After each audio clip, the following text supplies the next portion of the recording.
Les ferrailleurs qui occupaient le site de la casse d'Adjamé ont déménagé depuis la semaine dernière. Ils sont installés sur le site de la nouvelle casse moderne de Ndoutré dans la commune d'Abobo. Les questions que l'on pourrait se poser: pourquoi ce déménagement?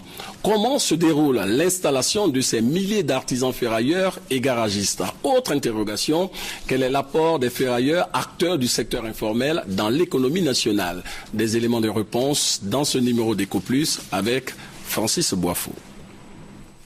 Des moteurs importés, des pièces détachées de voitures et des matériels recyclés. Nous sommes dans le district d'Abidjan. Dans cet univers dominé par les ferrailles, tout ou presque tout se vend. On achète les vieilles voitures, on les découpe, on vend ça aux sociétés. Ça nous permet de vivre un peu. Si on peut mettre du véhicule, on le coupe, on le met dans un camion. Ça veut faire au moins 2 tonnes de quel. 2 tonnes de quel, ça veut coûter au moins 250 000 ou 280 000. Souvent, ça en a 300 000. La société, ils achètent dans la main et fabriquent les fers à béton, les bouettes, pouvoir construire avec, pouvoir vendre aussi. Donc, ça me permet de gagner un peu aussi.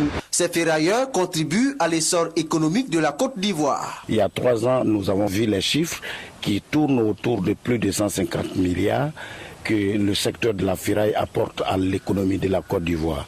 Mais avec l'avènement du code de l'artisanat, du code communautaire de l'UOMOA, en amenant les artisans ferrailleurs sur le site de Ndoutré, nous allons bien déterminer les chiffres exactement et la contribution réelle de la ferraille dans l'économie de Côte d'Ivoire. Le gouvernement a l'ambition de moderniser les activités de ferraille.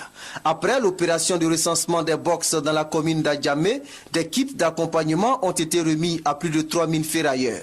Objectif, leur permettre de transporter les marchandises en direction de la nouvelle casse moderne de Ndoutré dans la commune d'Abobo. L'État a donné les moyens pour électrifier ce site-là. L'État a continué en permettant à chacun de recevoir une aide financière de 150 000 francs, ce qui a fait un effort financier important d'un plus d'un demi-milliard de francs CFA que l'État a consenti en dehors des frais occasionnés par l'électrification, l'addition d'eau.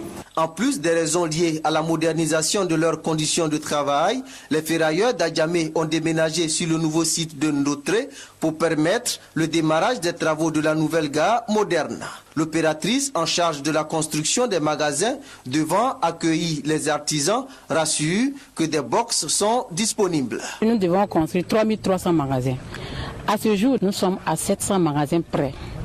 Donc nous lançons un appel solennel à tous les artisans qui ont déjà déposé une caution pour acquérir leur magasin. Ils peuvent déjà commencer à démarrer dans leur magasin. Et nous appelons les autres qui n'ont pas encore déposé leur caution, qu'ils viennent déposer leur caution pour qu'ils puissent avoir leur magasin. Nous avons tenté de comprendre le manque d'engouement des artisans à occuper les nouveaux magasins sur le site qui leur a été affecté. Les magasins qui sont sortis de Ndoutré, nous, on ne peut pas acheter à ces magasins. Et les magasins coûtent cher. Le coût total, c'est 600 000. Et par mois, il faut payer 41 000 francs par magasin. Et le ferrailleur ne peut pas payer ça.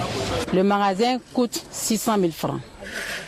Et maintenant, c'est au ferrailleur lui-même qui va nous dire ses modalités de paiement, puisqu'il doit payer les 600 000 francs sur un an. Après avoir payé la caution, tu payes petit à petit jusqu'à ce que tu finisses de payer dans un an le magasin, pour que tu sois propriétaire d'un magasin. Les ferrailleurs se plaignent aussi du manque d'espace disponible sur le nouveau site. Puisqu'il y a les gars de Makassi, il y a les gars de chez Koyrabou qui doivent venir. Si ils viennent là, où ils seront? Et n'ont pas d'espace ici. Pas ici, on considère que c'est le garage en haut d'abord qui est là. Le site d'accueil aujourd'hui fait 15 hectares. Il faut savoir que le site d'Adjamé est de 13 hectares. Donc le site d'accueil actuel est plus grand. Néanmoins, nous avons un site de 65 hectares que les propriétaires terriens doivent nous attribuer pour compenser les 80 hectares qui étaient prévus au départ. Donc que les ferrailleurs se rassurent, la grande partie du site sera aménagée également pour les recevoir.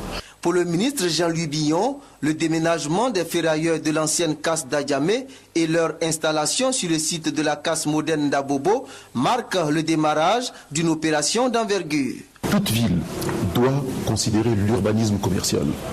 Des zones où vous avez des centres commerciaux, des zones où il y a des marchés, des zones où il y a des avenues commerciales ou piétonnes, et des zones où il y a des garages et des ferrailleurs. Nous pensons sur l'ensemble de la Côte d'Ivoire traiter avec les mairies pour que cela soit pris en compte désormais. Le but visé, améliorer les conditions de travail des artisans ferrailleurs et leur permettre de contribuer efficacement au développement économique de la Côte d'Ivoire. L'artisanat représente actuellement 18% de l'économie nationale.